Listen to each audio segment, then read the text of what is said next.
Are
you anywhere?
What's good, Adam?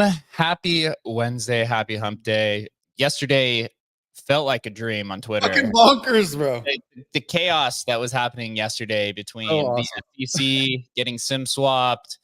We got Edward Snowden responding to Ansem. The world is falling apart. Rock Toshi is node monkeys. What is happening out there in this wild world, dude? Dude, it was a fun day. That's a fun day in crypto, man. That's the kind of day where it's just like, this is awesome.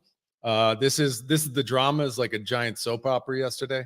I mean, who I think I tweeted crypto never loses or something like that. When I mean, just the thought of, and obviously Gensler probably has 10 people who are on his account, right? So any one of them could have been SIM swapped, but and it just shows it got it back so quickly, right? So it wasn't a traditional, like, you have one phone, you got SIM swapped. Like, it took Leo, like a week to get his, account back. So there are obviously multiple accounts, but Still hilarious and amazing. And terrible news with node monkeys and all this crazy stuff, man, happening. And the ETFs supposedly today probably get denied just to make, Twitter X go crazy, so lots of fun stuff happening right now for sure, man. Yeah, we'll give a counterparty update here in a second as well, because it does tie in to exactly the featured guests that we have today with NFTfi. Adding rare Pepe and Spells of Genesis. Amazing news, because NFTfi is one of the leaders in the NFT lending space on Ethereum. I think it has one of the highest TVLs, but we will get the stats. But first, Chris, what's up, bro? How you feeling? Yo, GM, man, I'm still battling this pretty insane cold. Happy to be here. Insane day yesterday. I mean, you have to think of like how much of a tight spot Gary Gensler is already in the midst of all this thing. He's been fighting the industry forever. And then someone goes and sim swaps and launches the announcement before him or whatever. I mean, the guy's head probably exploded. Seriously. It's like a worst case scenario for him.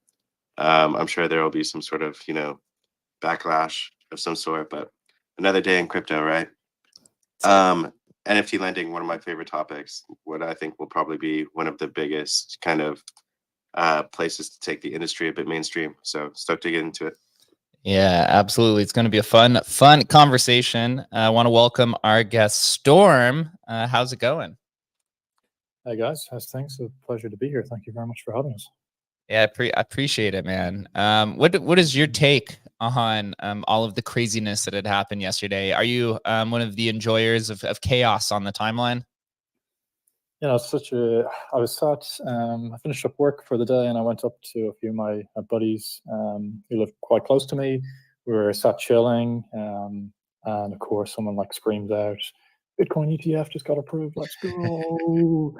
And then just like the roller coaster of emotion that happened over the next 2 or 3 minutes as we were trying to figure out. I saw then the Gary tweet from his personal account. And, I said it there at the moment. Honestly, I just think it's the most exciting, incredible space to be involved and work in. I mean, where else are you going to get that level of excitement on a Tuesday night, sat on a couch? Oh man, the financial entertainment on X is unmatched, to say the least.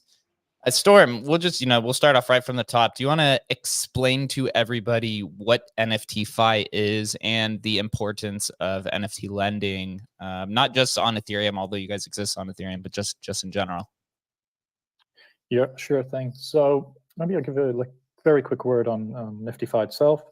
So NFTfi has been around since summer of 2020. So super OG protocol. It was launched more or less around the time of DeFi summer. So in kind of Ethereum DApp context, like a very, very early protocol.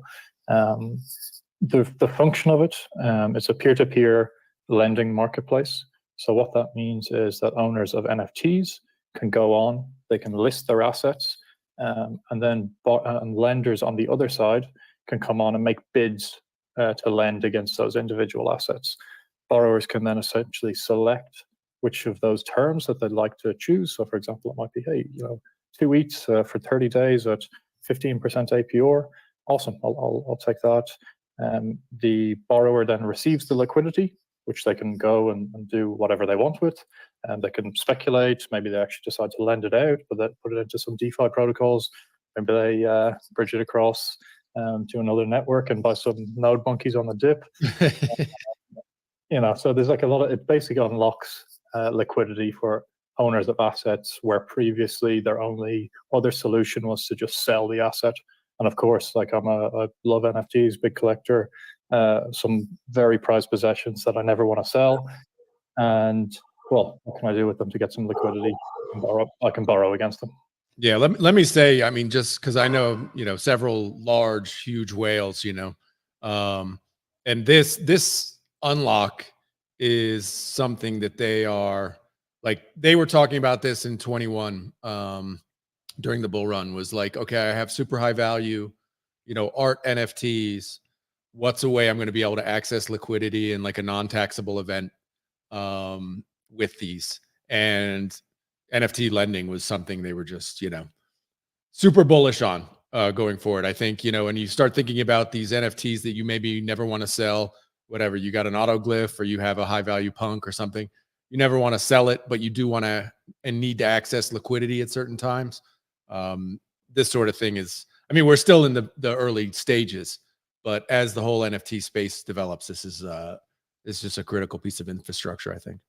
You're reading some stats here from when the NFTfi account, 450 supported collections, longest standing P2P protocol, fully customizable loan terms and renegotiation options, no auto liquidations, right? So no Ponzi's, I guess, here, 0% borrowing fee and NFTfi rewards. So you guys, first, the longest standing, I believe you also have the largest TVL across all of the NFT lending protocols. And you also started, your own NFTfi reward system.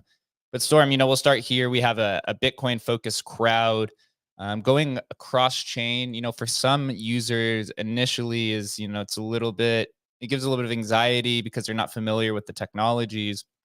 How does NFTfi approach these types of like cross chain situations? Is it something that NFTfi is looking towards over the next year and a half? And what type of conversations does the team have about that?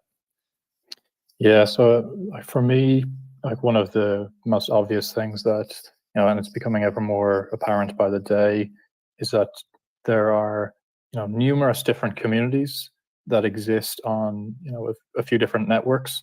And to date, really, they've been siloed. They haven't really connected with each other in kind of like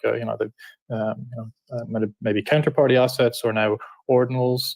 On Ethereum, of course, you have like many different, there's NFTs on many different networks. So I think, when looking at a technology like Emblem Vault, like it's that perfect, ideal, trusted bridge to bring assets. The way we kind of think about it is NFT lending as a primitive evolved on Ethereum quite early. There's a lot of liquidity there, some great lenders offering great terms. In fact, there's a lot of lenders who are, have good appetite for things like rare Pepes as an example. But hey, I can't actually get access to these assets because they're across on another chain, right? So that's a little bit, I think, why I love this partnership in particular, why we love this partnership, is that creates that bridge, which essentially allows you kind of seamless, access integrations with, assets that you didn't previously have access to as a lender or borrower. How do you guys look at like security from, we're looking at your site right now, I'm seeing autoglyph, right? To make sure, I mean, obviously it's a huge thing for the person making the loan, who's lending the money, to ensure that, okay, they're giving a loan on a true autoglyph or a true Bored Ape or whatever, right? What do you guys have in place to kind of ensure that the user can feel secure that that's actually taking place? Yeah, great question. So the way that we work as a protocol, so as point was mentioned there, so we have 450 whitelisted collections at the moment. And before we whitelist any collection, we do a very stringent test around, checking every aspect of, okay, contract address, checking like many different aspects of that NFT collection before we go ahead and list it. So that when you jump onto the NFTfi DApp and you're on the user interface having a look at the different assets, that okay, that actually is a glyph as an example, or it's a true glyph as an example, or a punk. So we have like a lot of security checks in place in that in the first instance. One of the nice things as well that we point to, because we're quite an OG protocol, we have that long-term battle-tested nature. Some of the other protocols can't necessarily say that, and as we know in crypto, there's a lot of bad actors out there. So I think a lot of big borrowers, and that's why we've got more than $550 million of total volume now, because we are trusted by the glyph owners, the punk owners, the squiggle owners. So I'm on the platform here, and there's a handful of tabs. There's get a loan, give a loan, rewards, and we'll go into rewards. Right, the whole thing about points seems to be one of the metas. But just simply walking through. Let's say I have a Nakamoto card. I minted it in 2016, and right. So basically, your cost basis is almost zero at this time. Use Emblem Vault. how do I post this up for a loan, and how do I even go about, setting different types of parameters for the loan? Is there any type of guide to this, or are there any type of resources to help somebody who's never used NFTfi to, get the best rate for their rare Pepes? Yeah. So what we have, maybe to walk through the process first very quickly. So it would be bridging the assets across using Emblem Vault. Okay, so now you've got an ERC 1155 token in the instance of a rare Pepe card. You can go ahead and list that on NFTfi. That's actually a gas-free transaction. So kind of think about that like, you're listing something for other people to view. That allows other people to then make bids. So it allows lenders to make bids on that asset. You can, at that moment in time when you list, specify the terms at which you would be interested in taking a loan at.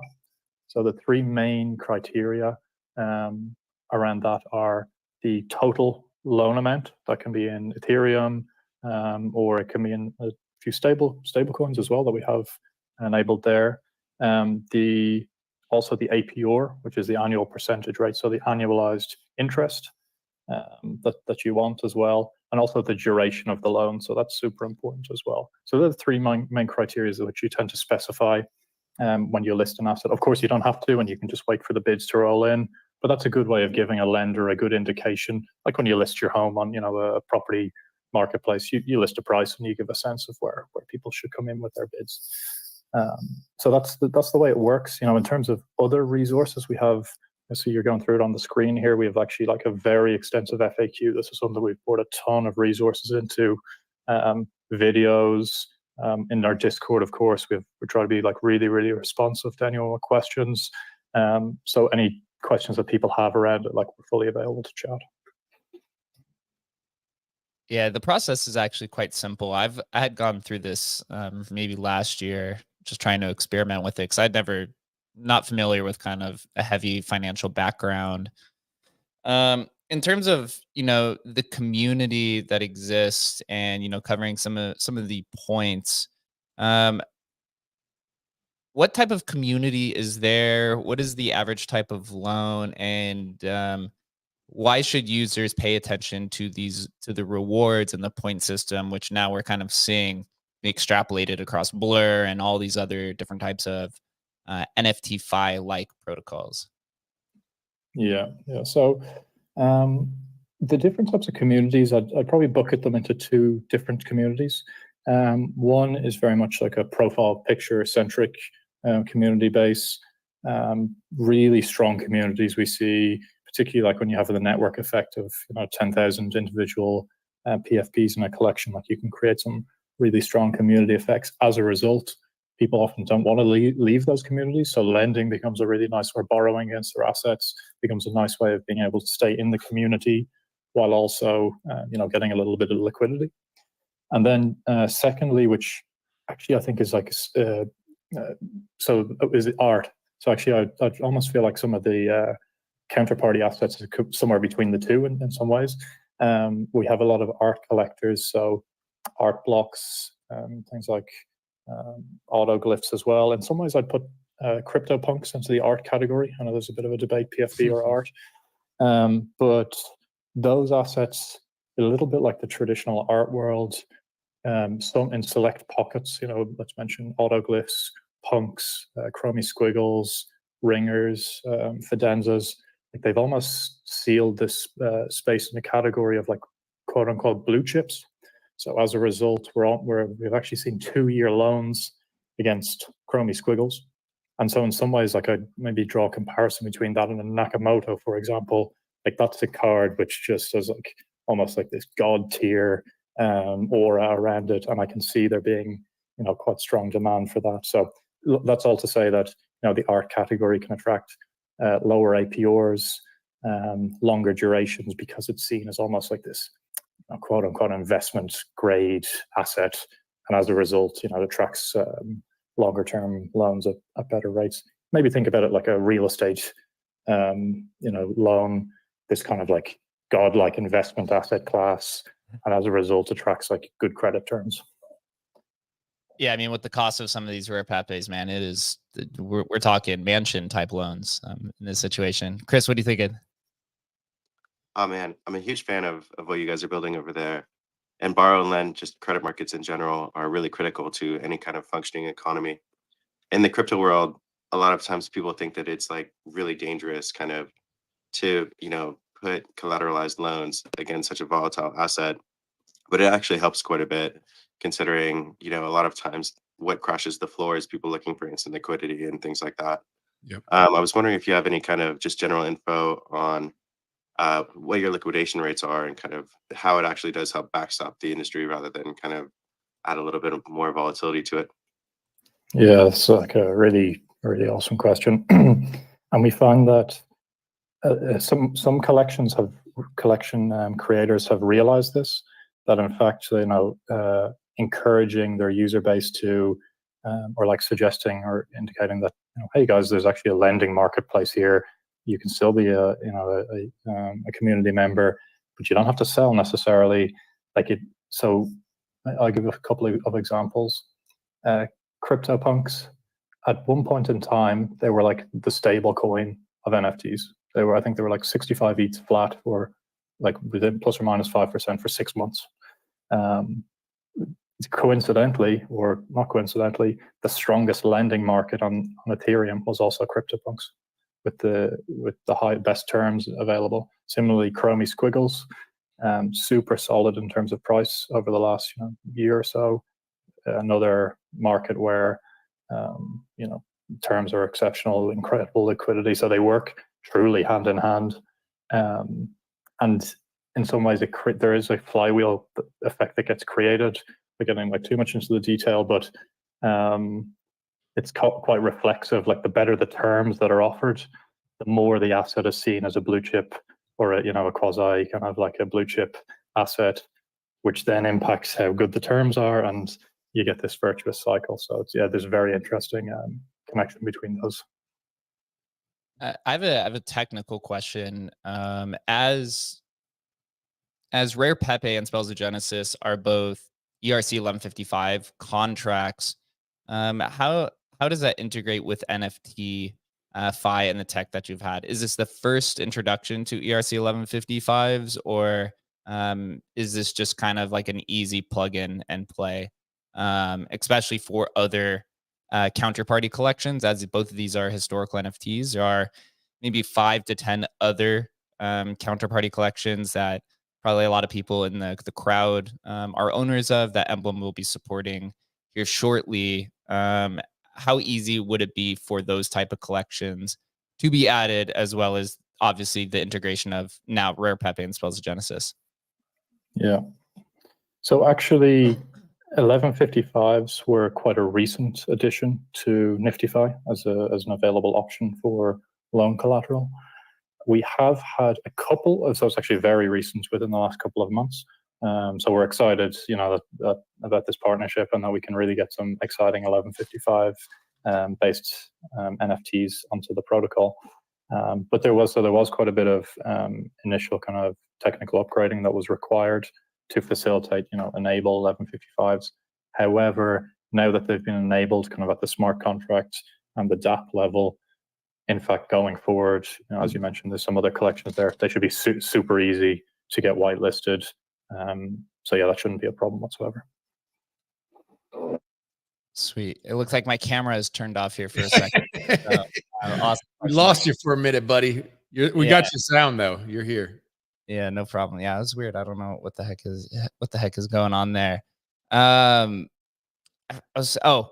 My next question was just about general historical NFTs. You guys mentioned that, alongside Rare Pepe and Spells of Genesis, I believe you guys are adding Etheria and another ETH collection, right? 2 of them are Bitcoin, 2 of them are Ethereum. Why go after historical NFTs on a lending market where it's mostly just been art and PFPs as the 2 main communities? Do you believe that this is like a new type of asset class within NFTs, or a new NFT classification, or did this new addition stem from something else? Yeah, so really, actually, it's been on my radar personally for quite some time. Like, I've always been a big fan of rare Pepes. And what we actually do quite a lot when we whitelist new assets is that we take feedback from the community as to what they want to see whitelisted, because like ultimately we're here to serve the community. And so we have a few owners of assets in the historical NFT community that reached out and said, hey, look, I have some of these assets. I'd love to be able to get some liquidity on them. Like kind of being, they said, I'm kind of being honest here. Like sometimes it's just a bit tricky to sell some of these. And so, seems like a loan actually will be a good fit for this. And so I just asked, hey, which collections would you like us to whitelist? I went ahead and got those done. And then also on the other side, so on the lender side, we had a few lenders reach out and say, hey, look, I'm a big collector. I would also love to be lending against some of these assets as well. Because sometimes collectors, they think about it from the perspective of, hey, well, if I'm lending at 50% loan to value and I get a default, nice, so I just got an asset for 50% off. So they think about it as a little bit of a collecting strategy potentially, but also a way of generating some yield on their stable coins or ETH. Sorry. Yeah, go ahead. I was just going to say I'm wondering, like, if you see, are there just, on your platform, do you see that there are kind of just what I would call whales or just huge lenders who just lend all the time, like from a collector standpoint? Or do you see, oh no, actually it's just a lot of small lenders? It would seem to me generally it naturally flow to like, some whales who have figured out the system, right? Where they figure, okay, I'm going to loan to, high value items that I know I'm going to be able to swap out of quickly or want to collect long term. And so you'd get kind of these whales on the platform. Or, I don't want to get too, if you don't want to disclose it, it's fine. But just generally what your feeling is on like the lending space right now for NFTs, if you feel it's kind of like whale dominated or more leaning towards like individual collectors and lenders. Yeah, I'd say it's a good mix of both. So we definitely have some whales providing, if there's 50 CryptoPunks on the platform, you need some big lenders in place to go ahead and fill that volume. But on the same time, one of the nice things about the peer-to-peer platform is that lenders and borrowers can actually establish good relationships between them. So essentially, like borrowers will have lenders that they go back to repeatedly and form like friendships or kind of like business relationships with them, and vice versa. So I would say it's a good mix. You have people lending, sub 1 ETH all the way up to lenders who've got thousands of ETH on the platform at any one time. So it's a good mix. I would say if you want to be a lender, you can slot right in. Like there's a place for you, there's a collection for you, there's somewhere that you can be competitive for sure. Go ahead, Chris. You have any questions? Thoughts? Oh yeah. Just kind of wanted to see, what did you guys get started with as terms of a base currency? I see that your DAI and Ethereum are weak at the moment. Was it always those two options? And what is like the most popular choice between your lenders and borrowers? Yeah, so definitely without question, ETH is the highest in demand. We have actually seen that shift a little bit. So as people have gone risk on, they actually prefer to borrow stable coins, swap that into ETH so that they can kind of get a little bit of exposure to the upside that ETH can bring. But I would say probably looking at roughly 75% borrow volume in Ethereum, 25% stables. And actually, maybe that's a good question for the Emblem Vault crew or just the community in general around, are there any currencies that you guys might like to see? So one request we get a lot actually is Pepe. So Emblem Vaults, we're going to be launching our own marketplace and platform here pretty shortly. And the memes that people want are being able to buy rare Pepes with the Pepe cryptocurrency, right? Obviously very volatile and very more meme-fi, right, than actual kind of traditional, right? That's definitely much more of a risky play. Obviously Bitcoin, if you could do that, or WBTC. I would say, right, as we're going cross-chain, you probably want to get as close to the native asset of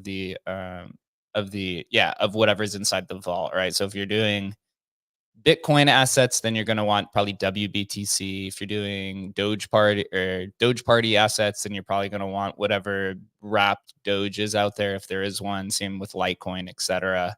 But what we've come across is just ETH seems to be the general kind of marker for everything. Most ordinals get quoted in Bitcoin, and then other ETH users will then also quote the ETH price, and it's kind of vice versa. So as long as you have, I think, both of those in stables, probably set up pretty well. It's just I would lean into the BTC or wrapped BTC would be the thing that I know ordinals people would certainly love. Seems to be the way, especially the idea for Bitcoiners of earning interest in Bitcoin is like, it is the most exciting thing in the world to them, to like hardcore Bitcoiners. Like getting their interest in Bitcoin is that gets them excited. Yeah, I do want to, so Storm, I do want to dive a little bit into the rewards. One thing that I find very fascinating, we talk about this internally at the Emblem team a lot, is this idea of cross-chain incentives. So in this case with the Emblem Vault, for example, because you could take any asset to Ethereum, right now it creates a better user experience for users, because now the protocols across these different chains aren't competing with the native protocols on Ethereum. They're now competing with all of the NFT lending protocols across all the chains, right? Especially as Emblem continues to grow and deploys on Solana, deploys on Bitcoin. Now you have to compete with all of these other markets across all of these other chains. So here, NFTfi is already ahead of the game. You have a reward system, right, which allows users that own Bitcoin assets the ability to earn rewards on Ethereum, right? It's this idea of like importing value from other chains, which we believe is kind of like where one of these next kind of mega trends are, is just exporting and importing. And my camera just died again for some reason. But what are your guys' thoughts? You're good. We got you good. Yeah. What are your guys' thoughts about first just importing value from other chains into the lending ecosystem, and then let's talk a little bit about the incentives that are offered through NFTfi rewards? Yeah, absolutely. And again, like, I just think that's the beauty of Emblem Vault, right? It just connects these two different worlds essentially, and so that kind of concept, it's been strong in Ethereum so far around like DeFi composability, or just like, money Legos and being able to stack different primitives on top of each other. I think that's now expanding horizontally, so it's actually going kind of multi-chain, and so that for me is a very, very interesting space. I just thought recently I grabbed a Node Monkey. To me, as I kind of looking around some of the other ordinals, I just thought like it's amazing, like the amount of value which sits in Bitcoin, but sometimes like doesn't necessarily have like a ton of things to actually do with it when you perhaps compare that to some of the other smart contract networks. Now that's obviously rapidly changing, but that concept of being able to port value from one chain to another, I mean, like just incredible. So yeah, super excited about that. And then in terms of the rewards themselves, so we announced probably a month ago that towards the end of March, we'll be starting our decentralization journey. Can't probably go into too much detail around it, but that kind of hints at where we're going as a protocol. Our founders and just the team generally are quite aligned with the decentralized vision for a protocol that's owned, operated by the community at large. And so then that point scheme for us is essentially a way of identifying the people who are really participatory in the protocol, who have been there since very early, and then at some point in time, like identifying those and bringing them into the mix as far as decentralization goes. So would these be like points, sorry, Jake, would these be like points that when I give a loan or take a loan, I'd be rewarded with these points, and then points would be able to be used on the platform itself? Like what would be, how do you envision this working? Yeah, so exactly that. So really, the points are a way. So whenever you take out a loan or provide a loan, you get points for that. There are some like factors. So for example, the fairer the APR, you get a slightly increased points amount for that loan, or the longer duration of the loan, of course, you get increase points for that as well. And then the actual utility around the points themselves, unfortunately, I can't comment on that too much, but let's just say, they are going to be important in the journey to decentralization. And yeah, that's. I love a good speculation. Speculative idea that's coming. So wait, so people can earn points now, though, right? It's already begun, or is it coming up? I saw something said like May, or is it already begun? Is it the May? So it's begun. It's well underway. We're actually in season 2 at the moment, Gotcha. and season 2 should be concluding on March the 26th. So you still have plenty of time to jump in the mix as far as points goes. Awesome. Yeah, that is exciting. Sorry, Adam. I don't know what's going on with my camera. I'm going to try to figure it out again. It's usually me with the tech issues. This is the first time maybe you've had tech issues, so it's all good. Yeah, usually it is you. So then, let's stick on the cross-chain kind of multi-chain thesis for a second, right? Emblem offers support for Doge Party or for Dogecoin, Namecoin, Solana, Tezos, etc., and that'll continually expand over time. To get a different collection listed from a different chain, what is that type of process? Is it something as simple as somebody in this crowd could go just DM the NFTfi account and say, hey, I want you to list Memory Chain, or I want you to list Rare Doge on Doge Party, or I want Node Monkeys listed?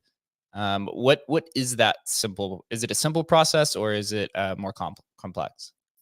Yeah, I think the way you've outlined it there is actually quite a good rendition of how it works. So we try and keep it as democratic as possible, super simple. Jump into the NFTfi Discord.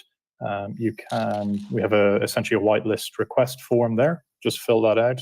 We review it, and then there's usually some like kind of base criteria around it, in terms of how they, or just how recognizable the NFT is. Obviously,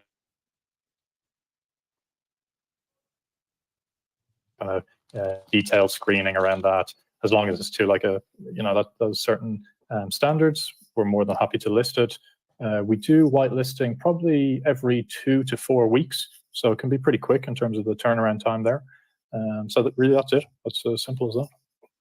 Somebody on the live stream said, can I use my value asset in Counterparty and use this smart contract for Somerville Ave? I don't know what that is. I know Ave is. Somerville, I'm not sure. Chris, do you know what that is by chance? Well, I think Ave is another. Yeah. I guess you'd have to do that in like a fungible token way. So Emblem doesn't offer a fungible token standard yet. That is something that is on our roadmap down the road. But NFTfi is just NFTs, right? So that's why it meshes really well with Emblem, because all of our smart contracts are either ERC 721A or ERC 1155, which is the NFT and semi-fungible type standards. Eventually, Emblem will offer ERC 20 for all of these different type of, inscription tokens and just proof of work chains and cryptocurrencies, etc. But a little bit further down the roadmap, that would be, very, very exciting. Ave's way down on the roadmap. I gotta be honest. Sorry, Nom. Yeah, Ave's like, I'm not gonna say last on the list, but it's not near the top, brother. Yeah, NFTfis are where we're at. Yeah, I mean, Bitcoin ordinals is really popping off and taking a bunch of attention. Right, you have Node Monkeys that is really soaring. You even have like Muppets and some of these other ones. One of our goals here at Emblem, just for people listening, right, is to get all of these. Literally, we want a curated collection for every Bitcoin collection that's out there, whether it's on Counterparty, whether it's on Bitcoin ordinals, whether it's on atomicals or stamps or whatever. Like, that is the main kind of goal here. And so we hope, with this partnership with NFTfi, that we can start streamlining a lot of those as, more volume kind of increases. The Pepe lending market's been a little hit and miss over the last, year. It was on Arcade, but we had the Emblem legacy contract, but now we have the curated one, which should make it a little bit more simple and straightforward than having to sort through 45,000 different assets. So Storm, when can users go and borrow against their Spells of Genesis or rare Pepes? Is that live now, or is it there an upcoming date? That will be live very, very soon. So we're aiming to get that live on Monday of next week. So Nice. not long to wait now. We're just essentially finalizing that whitelisting and process that I mentioned. And once that's done, you should just be able to go straight on. List your assets, like I said, gas-free transaction. You can see what bids roll in on those. There's already some lenders that are excited to and have appetite to get lending on some of those. So the stage is set. Just need to get them whitelisted and ready, and Monday is the day. Awesome. Monday, you heard it here first. Good, Adam. Yeah, I was just going to say it's going to be really interesting to see. I know people are going to go over there and see it, and like you said, it's almost this way of like you said with what creates like a blue chip. It actually, rather than just buying and selling, because some of these are super illiquid, right? Like Nakamoto's the perfect example. It'll trade in batches. I think maybe a month ago we had 4 or 5 of them trade in a week or something like that. So they'll go through kind of little mini runs, but then it'll be a month or 2 months before another one trades. So I'm really, really excited to see what happens with some of the high end Pepes. I think there'll be a tremendous market, very similar to like an art market pricing that you see with, squiggles or autoglyphs or something like that. I think certainly the high end Pepes will kind of get that. I am very interested though to see, hey, if we brought over node monkeys, for example, what would happen with those? Would those actually demand or command a similar sort of blue chip status? My gut would say no, but it would be fun to bring them over and see, kind of the response. Has there been any that have surprised you either in the positive way or the negative way with the response from the lenders? Yeah, so I mean, on the node monkeys point, I think time will tell as to whether they establish themselves as kind of a blue chip. But certainly excited, I think, to get that collection listed as well. Lenders tend to like a bit of a price history track record, so that they can look back and go, okay, roughly, it doesn't trade below this point, so that's a good low water mark for me to set my loan amount at. As to positive, negative surprises, that happens quite often I say often from time to time in the profile picture category, particularly those with what we call execution risk. So, you have teams building some of these profile pictures. Some of that's like, I won't name names, but of course some of those updates and announcements are like incredibly well received, and the price does very well as a result. But on the other hand, of course, like probably more often than not, to be honest, those announcements are kind of bearish, and the price drops off, which is the lender's worst nightmare. So, but that's all part of the lending game, in terms of figuring out how to price, being like super in deep and having specialities. Okay, I look after like 2 or 3 collections in particular. I'm like an expert in this field, and I lend to that. So I can actually see that people deep, say in the rare Pepe space, who like know the history, probably could almost like name to the exact dollar amount, like the last 10 Nakamoto trades. That's the type of person I think that would actually be well suited to being a lender as well, because they're just so deep in the price data and the culture and the history as well.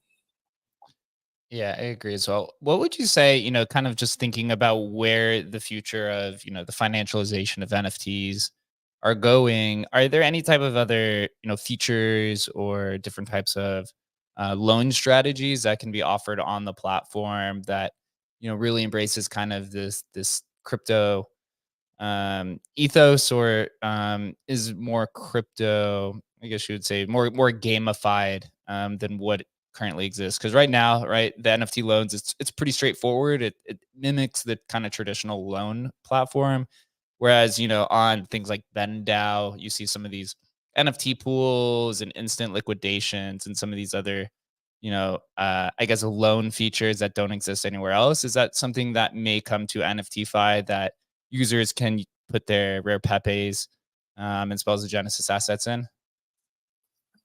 Yeah, very good question, and I guess that's So I think there's kind of two ways to think about it. One is the protocol feature set and how that evolves over time. But then I think there's also the point around, well, how does the collateral type evolve over time? So maybe on the collateral type first, to date, for the most part, it's been a lot of profile pictures and a lot of art. And I think both of those are here to stick around. But there's like a category that we almost term crypto native financial assets. So that could be things like, well, what if you had a Ethereum validator position as in NFT format? And there's actually protocols that are doing things like that. So, if you have 32 ETH staked and it's in NFT format as opposed to classic, ERC20, well, hey, interesting, you could take a loan out against that position. So there's kind of some interesting stuff happening there as well. Token streams. So if you're a VC and you've received some tokens in a deal, you can put those tokens into an NFT, for example, and borrow against those. They might not have vested yet, but you could borrow against the future value of those. So there's kind of some interesting primitives. Super early stage, but very, very interesting. And then on the protocol feature set side, I would say, for sure, the space is evolving.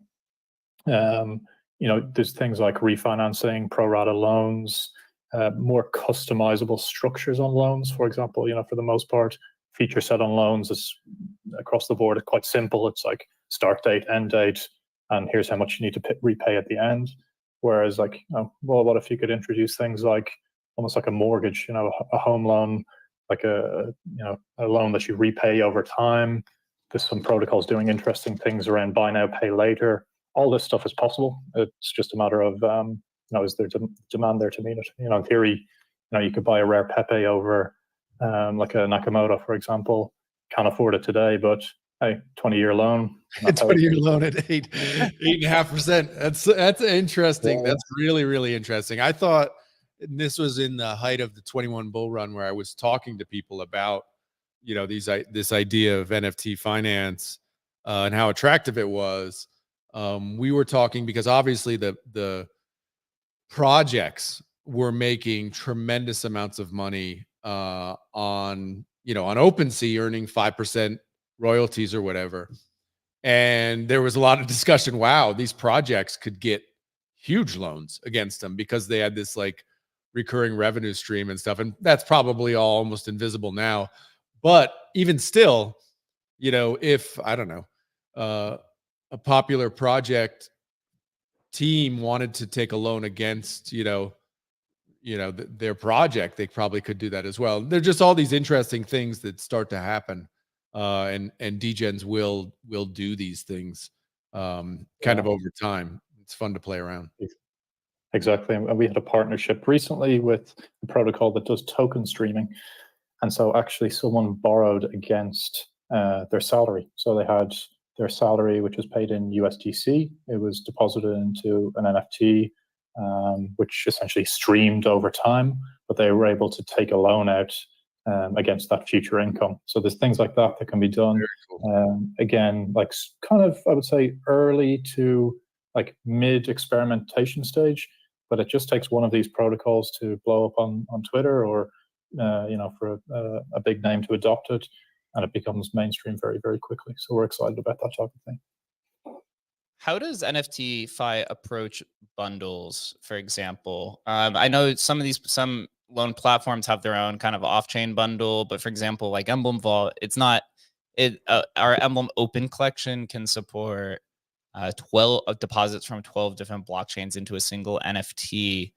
Is that something that NFTfi would be interested in? Is it something that, or the native NFTfi bundle package, is that something that users tend to utilize to borrow against multiple assets in a single loan?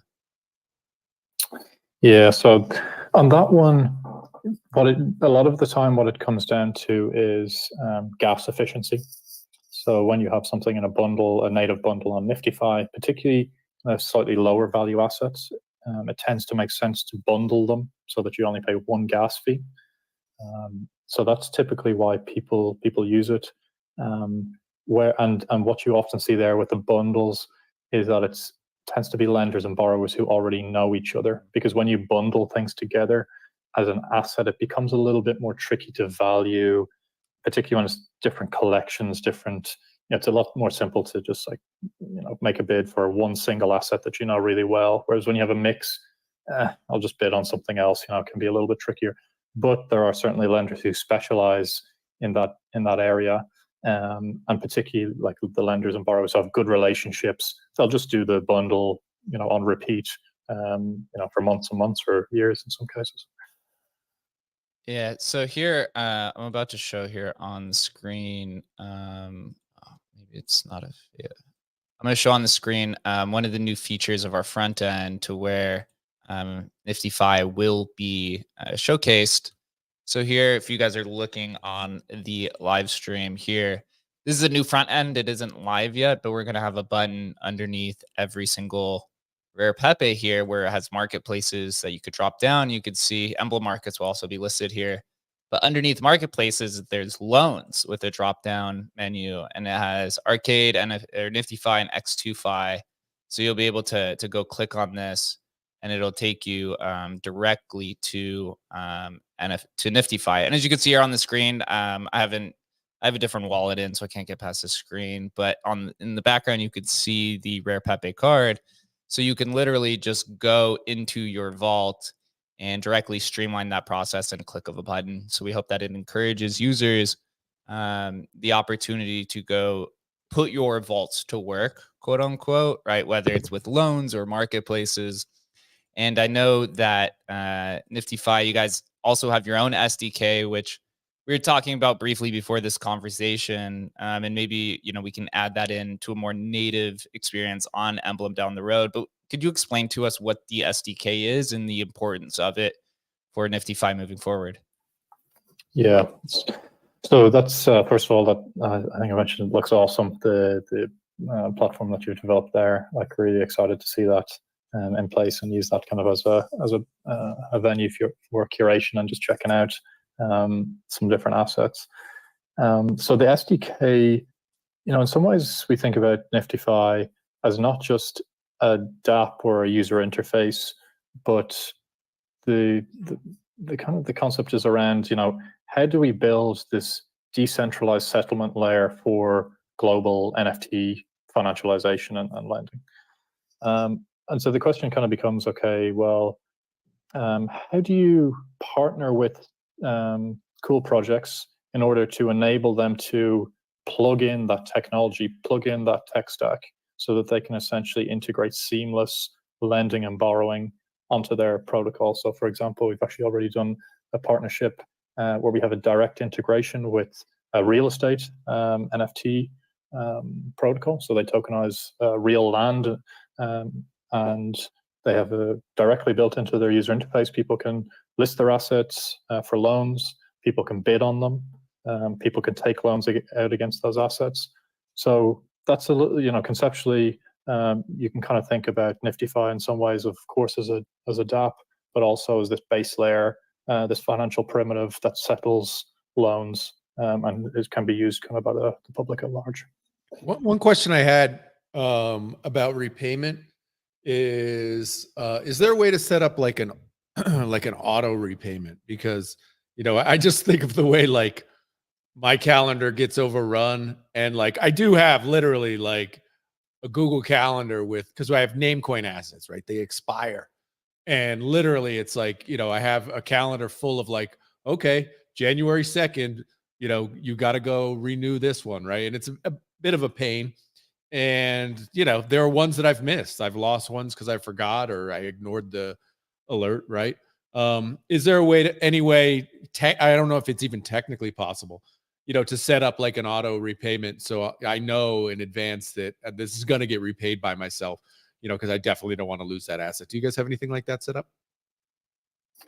We don't at the moment, but in fact, this is something that we've actively considered, and there's a couple of interesting ways that you can implement that. You can almost do it in a once-off payment, close to the end of the loan before it matures. Or alternatively, you can do something like almost like a block-by-block repayment. So it's like repaid incrementally over time. There's like a ton of, this is just the beauty of the space that we work in, is that anything in between those things is completely possible. And then it just boils down to like, well, is this something which users want? And I actually have my notebook out here based on what you said there. It seems to be the case. So yeah. Yeah, that is exciting. Yeah, I'm horrible at remembering things with name assets. Thank God for Emblem, or else I'd forget to renew that stuff consistently. One more question that I have, and then if anyone wants to come on stage and ask questions, please just raise your hand and come up. Going back to kind of the SDK and building, a native lending experience, from like Emblem and the business perspective. Are there any incentives for any type of businesses or protocols to integrate it? Can they find business opportunity or economic feasibility through this? Because there's a handful of people in the crowd that also operate various Pepe-based protocols or explorers. Is there any incentive for them to add it in terms of, can they profit off of this or make some money? Yeah, so maybe a little bit of alpha alert here. Ties in with our decentralization journey. As people are building on top of the NFTfi decentralized finance stack, of course, there needs to be incentives for people to go ahead and do that, right? And so let's just say it's certainly envisaged, so I'd actually encourage people to reach out directly around that, because we'd be very, very glad to have that conversation. But for sure, in the way that other protocols, I'll just name another one, Blast, for example, which I showed a blur recently. They have, as part of their campaign going forward, they actually have a 50% allocation of their proposed kind of tokens. That's for devs building on top of the protocol. So it's like a base layer chain is really nothing where they have the dApps that are built on top of it. So for sure, that's kind of a sentiment that we hold quite dearly as well, and we'll be keen to chat with people to see what they'd be interested in building. Not just interested, keen to help support that as well. It's great news. Yeah, we'll definitely be talking more as our partnership evolves. We did bring up Ibrahim. I think I got that right. How's it going? Hey, how are you, brother? Good. How about you? You got a question or any comments on the conversation? Yeah, I did have a question. I'm glad that there are definitely more protocols coming on board, and I'm going to look into the Emblem SDK as well. Usually I'm joining your space for my NFT.app account. But I listed an ENS just a few moments ago on NFTfi. And one pain point that I'm experiencing from various lending services is you can't really state the reason why that ENS is valuable. Right? No, I get that. You want to be able to tell a story about why your asset is actually, and that actually might be interesting when you're talking about assets that are, maybe not it's not a crypto punk, right? That's interesting. Exactly. All right. The .com is a premium domain that's $10,000. I don't own it. I used to own it. I'm pissed off about that, but that's another story. All right. So if the .com is valued at $10,000 as a premium domain, then I should be able to state that that's the reason why I'm asking this much as a loan for the ETH, for the .ETH version. So what you're asking for is basically a comment section. You want to be able to have a, some place to pitch it. Yeah, or like a description type thing. Yeah, a description. Any thoughts on? Yeah, that's an interesting idea. I like that. I like that. Yeah, it's like I suppose in some ways, like, beauty is in the eye of the beholder. But I can imagine that, particularly when it comes to some NFTs. But we actually have quite a decent volume of ENS loans that happen on the protocol for sure. When people see premium ones, they tend to make bids. But yeah, I quite like that idea around being able to give a bit of context on what the significance of that asset is, particularly as give a sense. At the moment, most of our users are very much Ethereum native. they're most familiar with Ethereum-based NFT collections, and they understand the context, cultural importance of those, but maybe actually don't necessarily understand the cultural importance of some of the other assets from other chains, particularly, in the case of very historic, important NFTs as well. So I quite like that idea, actually. Yeah. Yeah, I do as well. Comments or notes section. It's a good idea. Right. Thank you. And hopefully, if you're going to implement it, that deserves, a bid being placed on. Gamerholic.eth.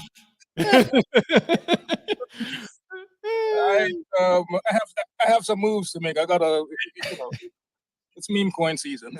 Yeah, man. I get it. See that? I mean, look, this is what the platforms use. I mean, it's used for various things, right? But for degens, certainly, who need a little liquidity, want a little liquidity for a month or two. It's the perfect example, as well as high-end art. But certainly, the degens want to get a little paid for their high-end ENS names.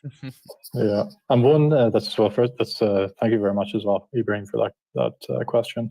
One area that's quite interesting, again, early stage, is the tokenization of DNS domains. So people, as an example, can tokenize some of their very valuable .com domains or whatever the case may be, and then again that becomes potential valuable collateral for a lending marketplace. Oh man, yeah. all the IRL assets coming over that's beginning to happen right now with the RWA's real world assets coming on. It creates this incredible. I mean, we're at the first stages, right? But I'm sure you're pretty excited about what's going to happen with real world assets coming over. It's going to be pretty amazing, I think. Yeah, I mean, when you just think about the addressable market there, it's absolutely mega. As you said, early stages, but these markets can kick off very, very quickly. And it really only takes a couple of loans in those areas and that getting a little bit of attention and traction for people to, hey, this is actually really interesting. And before you know it, there's, 1,000 or 5,000 people looking at it. Yep. This is something we've discussed on the Emblem side. Maybe we call these ones, I'm about to say RWDA, real world digital assets, but things like .coms, Twitter handles, Instagram handles, Facebook handles, LinkedIn handles, etc. Right? Those haven't really come to market yet in a crypto native way. So that would be cool if we when we add support for that type of stuff, and then you could borrow against your @Jake Twitter handle. Well, I know you can't technically sell them, but you can maybe take a loan against them. I don't know. I don't know what the legalities of that by the Twitter use right, term. they just start repossessing all of them is probably what they start just grabbing everybody's back. Yeah, it'd definitely be a fun experiment. Oh my God, my camera is dying. So one final thing before we do close it up here. It looks like no more questions. There are a handful of people in this crowd from various Bitcoin protocols, from, like I said, Bitcoin Stamps, Counterparty. I see some Atomicals, Bitcoin Ordinals, Doginals, etc. Storm, one final recommendation for how they could get their protocol, their Emblem supported protocol listed, is just to go to the whitelist on the website, correct, and then put a submission in. Is there anything else to it? Yeah, so best place would be to jump into our Discord. So you can find us. Maybe easiest way for everyone, just given that we're on Spaces here, is on NFTfi is our handle, NFTfi. Claimed that one early, so we're proud of that. And then you can also jump into our Discord. We have a whitelisting. First of all, you just jump in. Be great to see everyone in there, and then just ask the questions around, how do I get something whitelisted, and you'll be directed very, very quickly to the whitelisting form that's there. I'm fully available, so you can reach out to me directly. Team is super responsive, and we'll be back to you very, very quickly with any questions. Absolutely incredible. It's a big win for the community, guys. Now you got 2 different places that you could go lend against your Pepes. Competition's heating up, but it makes, a good situation where we can continually grow this pie and continually grow value for rare Pepes, right? It is the largest, probably will be the largest large cap NFT collection that probably ever exists, right? There's literally hundreds of thousands of assets across 1,774 different collections. So, getting those dispersed into different protocols and, creating artificial scarcity and also just increasing awareness. That's one of the problems Rare Pepe's had is, there's so many different ways to trade Rare Pepe's, whether you're using Emblem or you're trading through Xchain, RIP, or you're trading through Scarcity on Lightning Network or OTC. There's a million different ways, but the questions always has been over the last year is like, now what can I do with my Rare Pepe's, right? Outside of hanging it up in a gallery. And so here's the first real application into the world of NFT financialization. And I'm pretty certain it won't be the last, and there will only grow additional utility and applications as we talked about in this conversation. So Storm, man, I really appreciate you guys for first taking interest into Spells of Genesis, Rare Pepe. We look forward at Emblem to have a long and healthy relationship with you guys and continually add more support for all kinds of cross-chain collections. Likewise, thank you so much for having us on. Glad to be able to speak and glad to be able to chat a little bit about NFTfi and NFT financialization. Looking forward to seeing which NFTs get listed on NFTfi first. And like I said, guys, any questions, just reach out. More than happy to help on anything. Yeah, absolutely. For everyone that doesn't know, Adam, myself, and Chris and Emblem Vault, we host this show Tuesday through Thursday at 11:30 a.m. Eastern Time. Tomorrow, we are hosting J-Dog and Dogfather. We're going to be talking about BTNS, which is the Broadcast Token Network System. I believe it's going to be exciting. Gary Gensler is on the live stream. Jerry Gensler. Can we please add liquidity on Matic Chain or have a way to bridge our... Oh, he's probably talking about Koval. Matic's been down for a little while. We still have to get back to that. But it's going to be a good conversation tomorrow. Make sure that you follow everyone on stage. Also, make sure that you give Storm and NFTfi a follow. Let them know what collection should you want to be added outside of Rare Pepe Spells Genesis. Or, you could just reach out to myself, Chris, or Adam about which collections you would like to see on NFTfi, and we'll make sure to put that in the forefront. All right, guys, I appreciate everyone for here. It's going to be a good day. Let's hope that today isn't as crazy as yesterday, but it does look like the ETF, Bitcoin ETF, has been approved. It is on the SEC website. So let's go. Looks like we finally made it, and across the chasm into Nex's, I guess, Ethereum ETF. So let's start that narrative now. And until then, guys, we'll see you tomorrow morning.